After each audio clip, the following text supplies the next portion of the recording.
Countries میں چلے جائیں، احتجاج وہاں بھی ہوتے ہیں،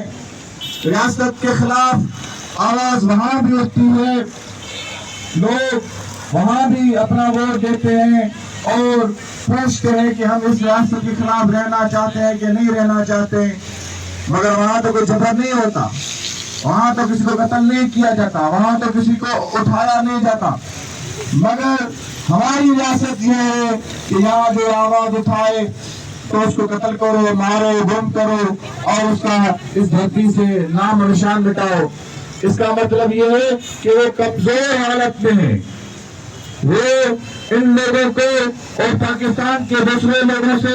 آنکھ میں آنکھ ملا نہیں سکتی، اس لیے وہ آنکھ چرا لیتے ہیں اور وہ جو بات کرتے ہیں لوگ ان کو قتل کیا جاتا ہے۔ کمزور پوزیشن ہے،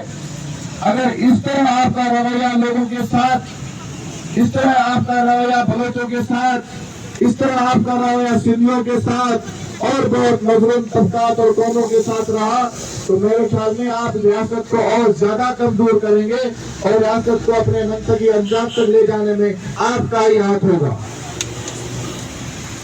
لوگ کیا کہتے ہیں، لوگ کیوں روڈ پہ آتے ہیں، لوگ کیوں لوگوں کو لاشا تو نہیں یہاں پہ اپنی مائیں بچے بہنیں بٹھائے ہوئے روڈ پہ، یہ گرمی کی حالت میں یہ تپے ہوئے روڈ پہ بیٹھے ہوئے ہیں، ان کا کیا مسئلہ ہے؟ بلوچوں کا کیا مسئلہ ہے؟ سندھیوں کا کیا مسئلہ ہے اور مظلوم لوگوں کا کیا مسئلہ ہے؟ مسئلہ یہ ہے کہ بھئی ہمیں تعلیم دو،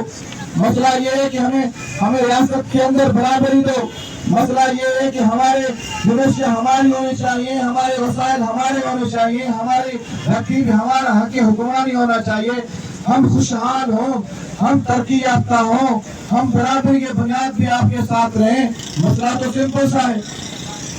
اس مسئلے کے لیے آواز اٹھانے کے لیے آپ جبر کر رہے ہیں، تو میں سمجھتا ہوں یہ جبر اور زیادہ جبر کو جنم دے گا اور آپ کے خلاف بھی ہوگا۔ کوئی بھی ریاست جبر کو قائم رکھ کے آگے نہیں بڑھ سکتی، ترقی نہیں کر سکتی، وہ اپنے آپ کو تباہی کی طرف لے جاتی ہے۔ اس معاملے میں ہم سمجھتے ہیں کہ جو ہماری پولیٹیکل پارٹیز ہیں، جو ابھی حکمران پارٹیز ہیں اور جو اپوزیشن میں بیٹھی ہوئی پارٹیز ہیں، جو پارلیمنٹ میں ہوتی ہیں، ان کو بھی جو سیٹ بچانے کے لیے بڑی بڑی تو احتجاج کرتے ہیں اور چیزیں کرتے ہیں، مگر جو لوگوں کے بنیادی اصول ہیں، جو لوگوں کے بنیادی معاملات ہیں، اس پاکستان کے جو بنیادی معاملات ہیں اس پہ بات نہیں کرتے، تو میں سمجھتا ہوں ان کو اسی زور سے جس طرح اور معاملات میں دھرنے لگائے جاتے ہیں، لانگ مارچیں کی جاتی ہیں، اسی معاملات میں اگر بلوچوں کی رائٹ کے لیے وہ دھرنے لگائے جائیں اور احتجاج کیے جائیں اور پارلیمنٹ کے اندر آواز اٹھائی جائے تو شاید یہ سسٹم اس طرح نہیں رہے۔ دوسرے طرف وہ حکمران پارٹیز ہم سمجھتے ہیں کہ اتنے ہی ذمہ وار ہیں اس ریاستی جبر